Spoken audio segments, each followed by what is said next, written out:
And some people have anger on the tip of their noses. If there's nothing to be angry about, suddenly they get angry. Something they don't understand, they get angry. Yeah, at least there should be a balance somewhere, some sort of soft tender-heartedness on every issue, anger. And if the other person doesn't, you say, persevere or be patient, then there will be a fight all the time. So what is anger in reality?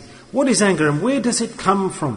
Where does it emanate from? What is the reality of anger? There's a hadith in Mishqat. Hazrat Ali radiyallahu anhu narrated this hadith in Mishqat. Inna al-ghadaba min ash-shaytan. That anger, it is an action of shaitan. Yes, shaitan creates anger or assists the anger within the human being. And it's such a big action for shaitan, is anger, that once shaitan met a pious elder and he asked that you control human beings, what is your biggest weapon due to which you grab hold of the human beings and you control them, influence them? And shaitan said, you've asked a very good question. I don't want to tell you the secret.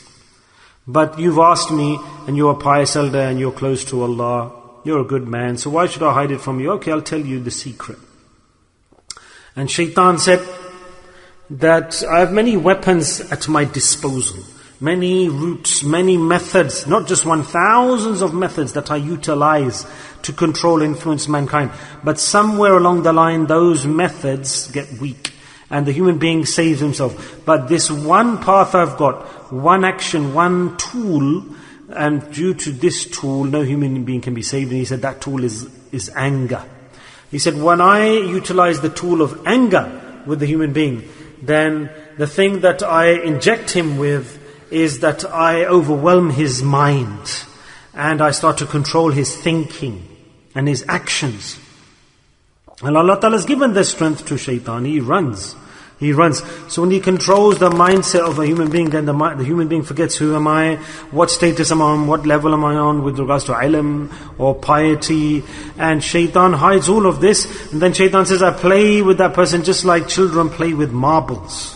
Yes? And whichever direction I want that person to go down, I make that person go down that direction. And I hide and I conceal his proper thinking. Whatever I say I want, he starts to do. His eyes, his mouth, his ears, his organs, they're all doing work for me, says shaitan. You will have seen this regularly, that when there's a divorce that takes place. I'll give you an example. This is one example. There are many other examples we could take of issues in society. So when a divorce takes place, when they ask the masla to the mufti, they say, I was angry when I gave the divorce. And do you know what the answer is?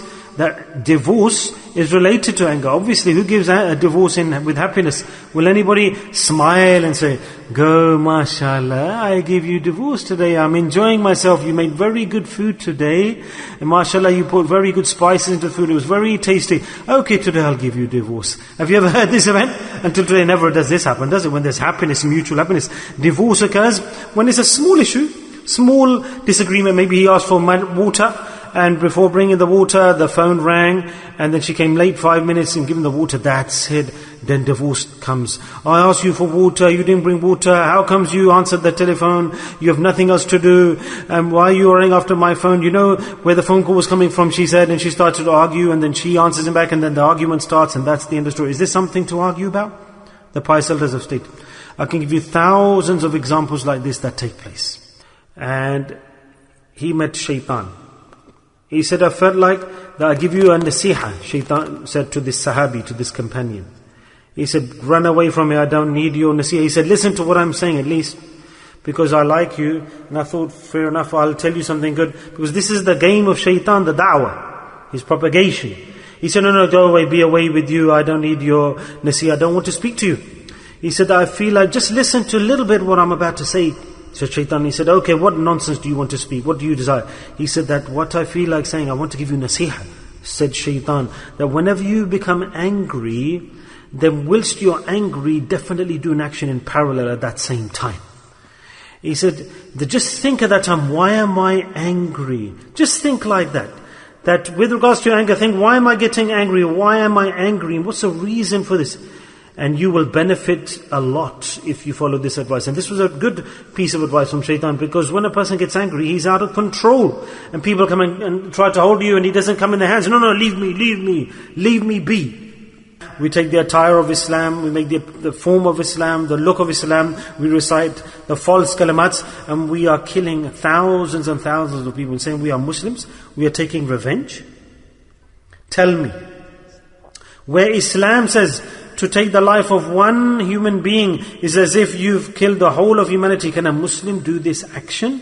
The question doesn't arise, what a big deception that we are demonstrating to the people of the world, the wrong message of Islam. Look how Shaitan has used the wrong tools to degrade Islam. This is the way of Shaitan, isn't it? Today in this day and age, how he is defrauding people, the same libas, the same face, the same beard, the same imama, and Muslims giving adhan. What is the action they're about to do? The worst action that has been defined in Islam, the worst action. How can a person who murders and kills say he is a Muslim?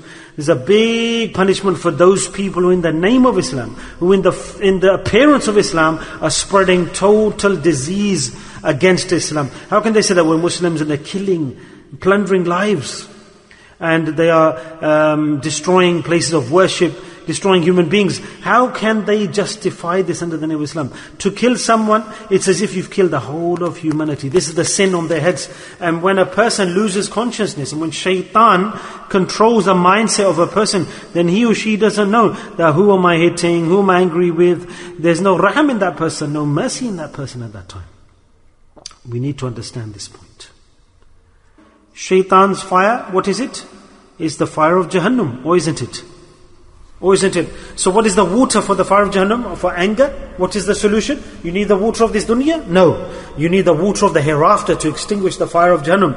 Because Jahannam, the fire of hell, will be extinguished from what? Subhanallah. It is the dhikr of Allah, the remembrance of Allah. Subhanallah. Look here, my friends. Anger, to reduce anger, which water do we need to utilize? Allah Ta'ala's dhikr. That's what we need to utilize, the water. And those people who do the dhikr of Allah, very seldom do they become angry. Their words are clear, their phrases are clear and pure. Alhamdulillah, the person who remembers Allah and he does dhikr, and the person who doesn't do dhikr, the difference between them is like the difference between the heavens and earth in their temperament. Because a person who doesn't do dhikr, for example, he gets angry quickly. And the person who is doing dhikr of Allah, then he's opened the tap of mercy and he tries to control his anger. But because he's a dhakir, he's remembering Allah regularly, in the dhikr, he does for the sake of Allah. Look how dhikr is a great action indeed. Great action. Never will you see the true dhakir that will he have carried out an action due to anger. Very seldom, unlikely, very unlikely. Whatever anger, whatever action the person implements due to anger, being in the state of anger, that person will be the non-dhakir, who doesn't do the dhikr of Allah. So dhikr, remembering Allah, is such a great action. And we see that anger is a big disease. There's no cure. We don't know when anger will come. It could come within a second. Come in the masjid, could come in front of the Kaaba, and Masjid al-Nabawi, in the plane, on the ground, at home, outside, on the street, because Shaitan is running everywhere to influence and recruit his victims. So the protection of anger is what? The anger can come at any time. So we should always be doing dhikr of Allah, so that at any time when it does come, we stave it off. Total protection. Always stay a dhakir, and what does your heart do? Allah, Allah, Allah. Continuously. So why should we leave dhikr? We shouldn't. Shaitan says himself that the person who does dhikr, as long as a person does dhikr, Shaitan says that I don't have the power to go near to him. Allahu Akbar. At that time, the dhakir, or those who are doing dhikr together, the Shaitan cannot get close to those individuals. He says that I will burn, I will be destroyed. So I want to go and give nasiyah, but they're not going to listen to me. The person who's doing dhikr, he's remembering Allah in his heart. So how can Shaitan give nasiyah? He calls himself